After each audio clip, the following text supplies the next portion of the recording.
The hills were alive with the sound of music, and so were our hearts.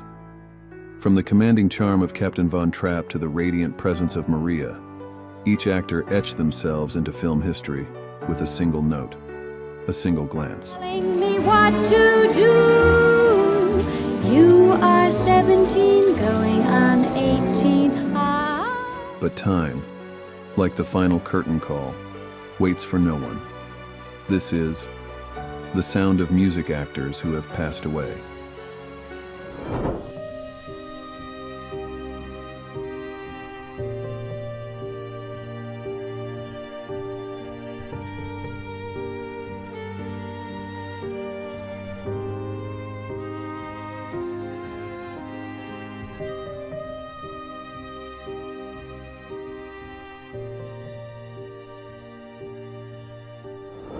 She played Louisa with a mischievous smile and sparkling eyes, a teenager full of life, questions, and playful rebellion.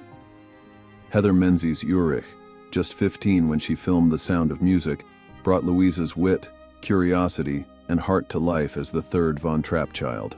Who could forget the curtain-closed scene or her sly grin during So Long Farewell? So long, farewell, auf Wiedersehen, good night. We hate to go and miss this pretty sight.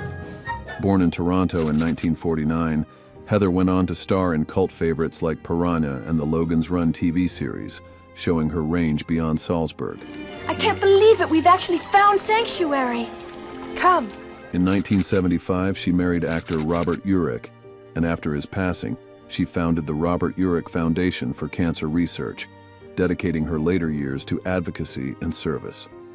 Heather passed away in 2017 from brainstem glioma, but every time we hear the children sing, we see her again, running through Salzburg, full of laughter, forever young in our memory.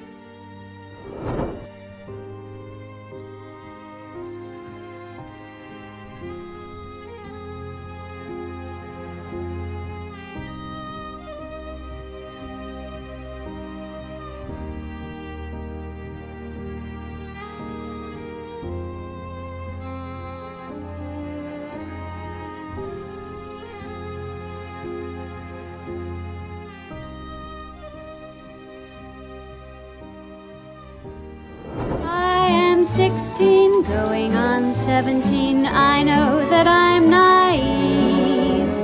With those words and a twirl in the rain, Charmian Carr captured the spirit of youth, hopeful, uncertain, and falling in love for the first time. To do.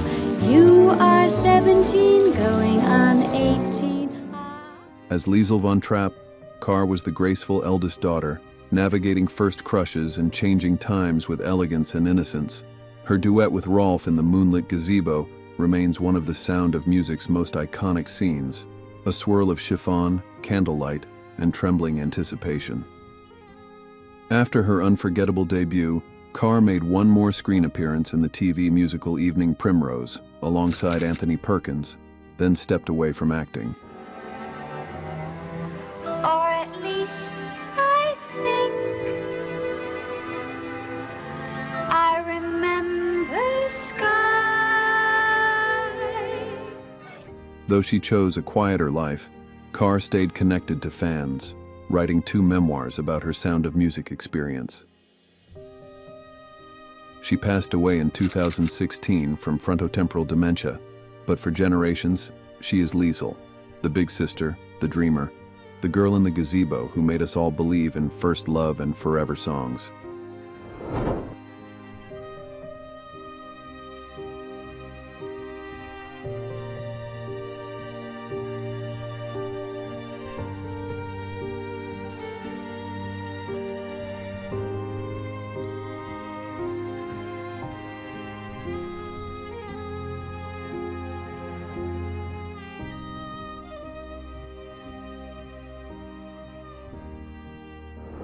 Strict but sincere, Portia Nelson's sister Berta brought structure to the Abbey, and a few wry glances to Maria.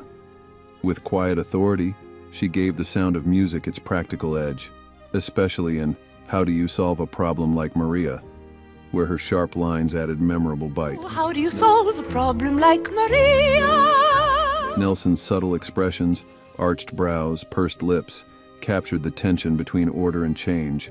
Off-screen, her artistry flourished. She appeared in Dr. Dolittle, charmed fans on All My Children, and moved audiences as a cabaret singer and songwriter. Her piece, Make a Rainbow, remains a heartfelt favorite.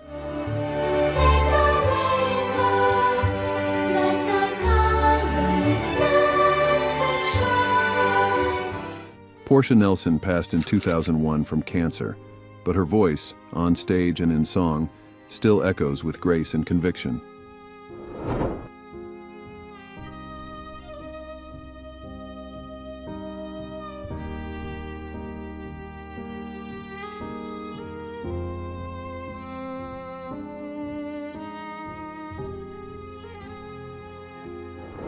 Max Detweiler was smooth-talking, slightly self-serving but always lovable, and Richard Haydn played him to perfection.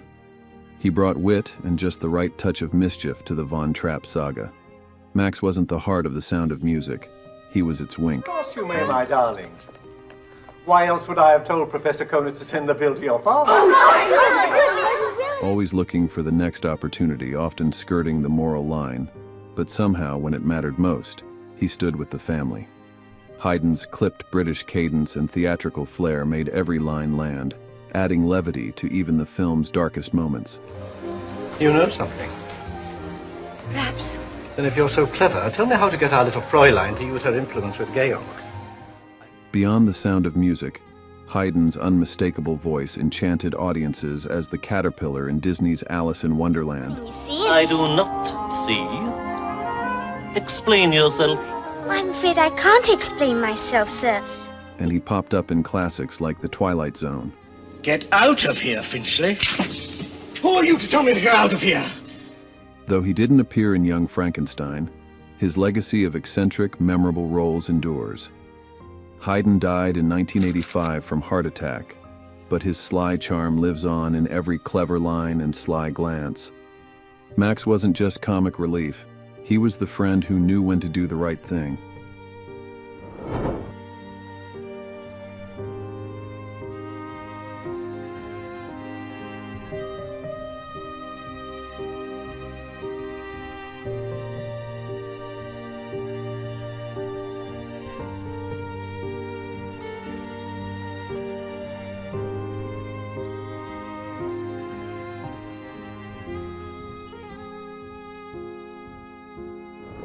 She was the Abbey's guide and Maria's greatest encourager.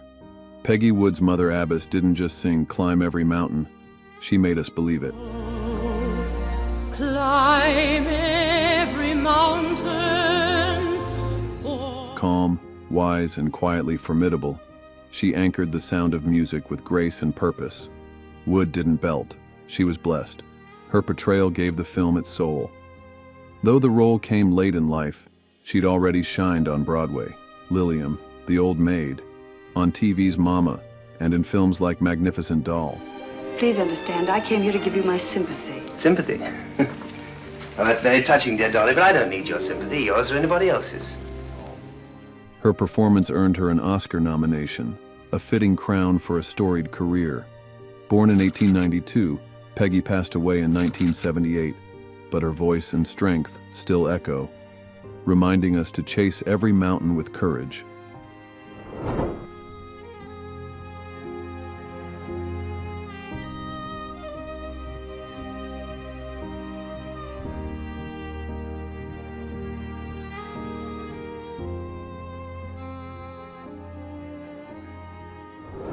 She stood quietly as Sister Sophia, but Marni Nixon's legacy was anything but quiet. Known as Hollywood's ghost voice, she sang for stars who moved lips while she moved hearts. In The Sound of Music, Nixon finally stepped into the frame, appearing on screen as one of the singing nuns guiding Maria, her own voice at last heard in her own role. A flippity-gibbet, a will-o'-the-wisp, a clown.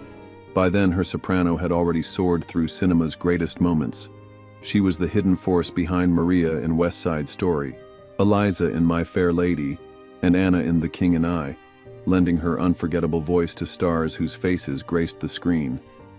Later, she charmed a new generation as Grandmother Fa in Disney's Mulan, a fitting tribute to a career defined by quiet brilliance. All the luck we'll need. This is your chance to prove yourself. Marni Nixon passed away in 2016 from breast cancer, but her voice lives on, lifting stories, carrying emotions, and reminding us of the power behind the curtain.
Elegant, poised, and just a touch calculating, Eleanor Parker's Baroness Schrader nearly won the captain's heart in The Sound of Music.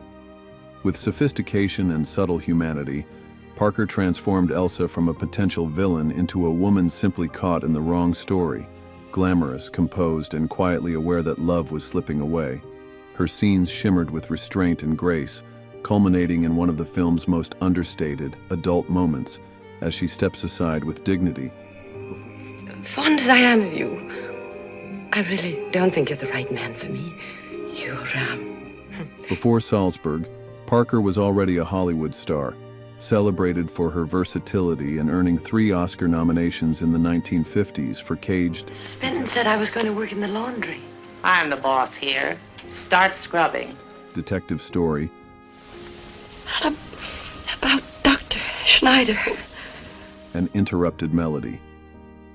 She later brought the same quiet power to television, with memorable appearances on shows like Murder, She Wrote.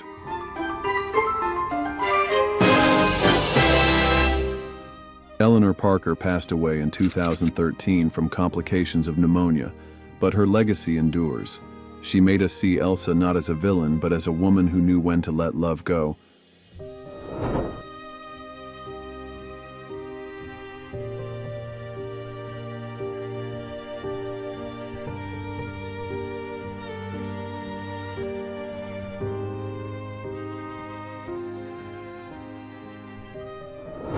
He was the stern father turned tender soul. Christopher Plummer's Captain von Trapp embodied discipline, dignity, and deep love. His journey forms the heart of the film. You are, Max. You're expensive, but very funny. In The Sound of Music, Plummer played the grieving widower with icy precision, whistles, uniforms, and strict household rules. Yet when music returned to his home, his transformation was unforgettable. The moment he sings Edelweiss, his voice cracking with emotion, remains one of cinema's most tender scenes. Edelweiss, Edelweiss, bless my homeland forever. His chemistry with Julie Andrews made the great romance believable, 2 lonely people finding light again. There must have been a moment of truth, for here you are standing there loving me, whether or not... Born in Toronto in 1929, Plummer was initially reluctant to take the role, wary of the film's sentimentality. Yet the performance became iconic, though he later won an Oscar for Beginners and dazzled in Knives Out. For many, this was the role that introduced him and never let him go. Who I would happily share this award with if I had any decency, but I don't. Plummer passed in 2021, leaving behind a towering legacy in film and theater. For many, he will always be the captain who sang Edelweiss. Edelweiss, every morning.